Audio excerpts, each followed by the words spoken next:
When you think of Qatar, you probably picture gleaming skyscrapers, luxury cars gliding along palm-lined boulevards, and a city that seems to sparkle with wealth at every turn. I had those same images in my mind before I arrived, and honestly, I almost didn't come. Qatar seemed completely out of reach for someone like me, living on a $600 a month budget. The idea of exploring such a glamorous place with so little money felt impossible. But I've always believed that travel is for everyone, not just the wealthy or the privileged. The world should be open to all of us, no matter our bank balance. So, I set out on a challenge. Could I actually live, not just visit, in Doha on $20 a day? Could I experience the city's true spirit without breaking the bank? My goal was simple, but ambitious: to experience the real Qatar, the one that exists beyond the glossy malls and the myths you hear about in travel magazines. What I found was a city of striking contrasts: ancient wooden dhow boats floating beside futuristic glass towers, and a richness that had nothing to do with money or luxury. I learned that you don't need a big budget to find the heart of a place. Sometimes, the less you spend, the more you see, and the deeper you connect. All you really need is curiosity, an open mind, and a willingness to look beyond the obvious tourist spots. That's where the magic happens. This is the story of how I managed to live large in Qatar, not in dollars, but in unforgettable experiences, new friendships, and moments that money simply can't buy. Let's walk the bustling souks, ride the sleek metro, and discover the Qatar that surprised and delighted me every single day. It's about finding the extraordinary in the ordinary, and proving once and for all that a truly rich life is measured in spirit, not in spending. Let's break down the $600 budget, about 2,185 Qatari riyals. It might not sound like much in a city known for its luxury, but with some smart choices, it's possible to make every riyal count. Housing was the biggest challenge, but after some searching, I found a private room in a shared flat in Al Mansoura for $250, utilities included. The area is lively and well-connected, making it a great base for exploring the city. It wasn't fancy, but it was safe, clean, and full of life. Sharing with roommates meant I always had company and could split costs, which made a big difference. For food, I spent $200 a month, eating at local cafeterias and cooking simple meals from supermarket finds. Shopping at local markets helped me save even more, and I discovered new ingredients along the way. A plate of biryani or a shawarma wrap cost just a few dollars, and the portions were generous. Sometimes, I'd even have leftovers for the next day, stretching my budget further. Transportation? The Doha Metro and Karwa buses made it easy and cheap. $50 a month covered all my rides. The public transport system is modern, reliable, and connects most parts of the city. A single metro trip was about 55 cents, and a monthly pass was even better value. I never had to worry about getting around, even on a tight budget.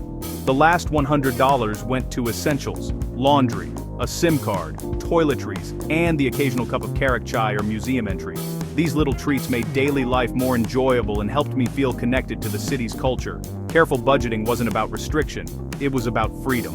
By tracking my expenses, I could say yes to spontaneous adventures without stress. With a little planning and a willingness to live like a local, even a city of luxury can be accessible. Walking through markets and neighborhoods, I found hidden gems that didn't cost a thing. I discovered that Doha's real magic is in its neighborhoods, its people, and its everyday moments. The warmth and hospitality I experienced made every day special. You don't need a fortune to feel at home here. It's about making connections and embracing the local way of life.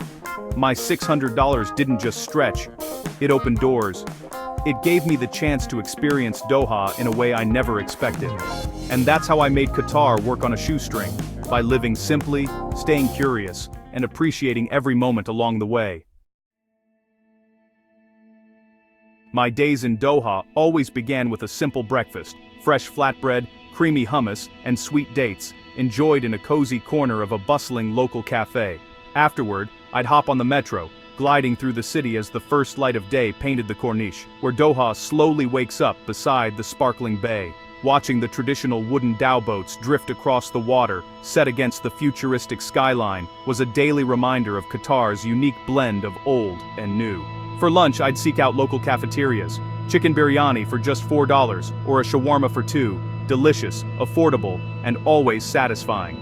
Sharing tables with workers and locals, I felt woven into the city's daily rhythm, surrounded by laughter and lively conversation. Afternoons were reserved for wandering souk waqif, a vibrant maze overflowing with the scents of spices, colorful textiles, and even majestic falcons perched for display.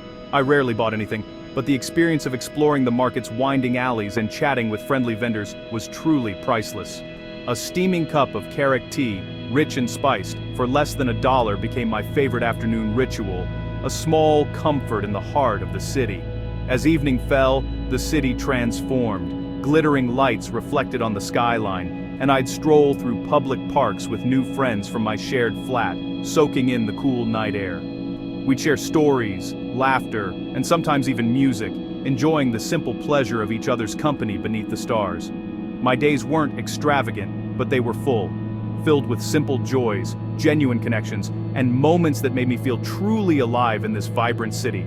I discovered that the best experiences in Doha cost almost nothing, just an open mind and a willingness to explore. The city's true richness was found in its people, its everyday life, and the warmth of its community.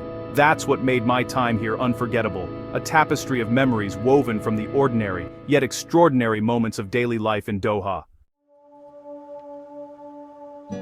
Living in Qatar meant embracing a new culture with respect. Modest dress and a friendly attitude opened doors everywhere I went. Locals welcomed me with Arabic coffee and warm smiles, curious about my story.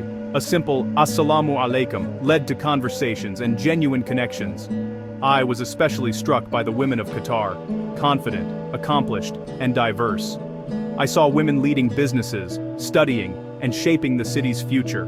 Their style was elegant, their presence powerful. Respectful interaction was key. A smile or nod went a long way. I met women from all over the world, each with their own dreams and stories. These encounters shattered stereotypes and showed me the real fabric of Qatari society. The women of Qatar, both local and expatriate, are vital to its energy and progress. My experience was richer for every conversation and every shared moment. In Qatar, respect and curiosity led to the deepest connections. Some of Qatar's best experiences are free. The Museum of Islamic Art, often free to enter, offered hours of inspiration, and its park was perfect for sunset views. Qatar Cultural Village was a treasure trove of art, music, and architecture, alive with families and creativity. I explored galleries, wandered alleys, and soaked up the atmosphere without spending a rial. A bus ride to Al Zubarah Fort took me from city to desert, history to present. Entrance was free, and the journey itself was an adventure. Public beaches like Al Wakra and Fuwairat offered turquoise water and quiet beauty. I'd pack snacks, walk the shore, and collect seashells, no ticket required. These simple, natural wonders became my favorite memories. In Qatar, the best things really are free. You just have to know where to look, and be willing to explore. Living well in Qatar on a budget is all about smart choices. Embrace public transport. The metro and buses are cheap, clean, and connect the whole city. Skip taxis unless absolutely necessary. Eat like a local. Small cafeterias and supermarkets are your best friends for affordable, delicious meals. Pack your own lunches for day trips and save even more. Shared accommodation isn't just about saving money, it's about building community. I met people from around the world, shared meals, and split costs. Join local groups and look for free events. Qatar is full of them, from workshops to park picnics. Spend evenings walking the Corniche or exploring public parks. Your adventure is defined by experiences, not expenses. With resourcefulness and curiosity, you can thrive in the land of luxury. A rich life in Qatar is about connection, not consumption. As my time in Qatar ended, I realized I'd found more than just a budget-friendly destination. I discovered a country where tradition and modernity dance together, and where generosity is the true wealth. Living on $600 forced me to be creative and open, and it led to friendships I'll never forget. My story isn't just about saving money, it's about finding connection and meaning wherever you go. Travel shouldn't be a privilege for the few, it's a path to understanding and growth for everyone. Start small, explore your own city, and save a little each month. The world is full of stories waiting to be discovered. Don't let fear or money hold you back. Just take that first step. Thank you for joining me in Doha. If my journey sparked your wanderlust, then my job is done. Until our next adventure, travel with an open heart.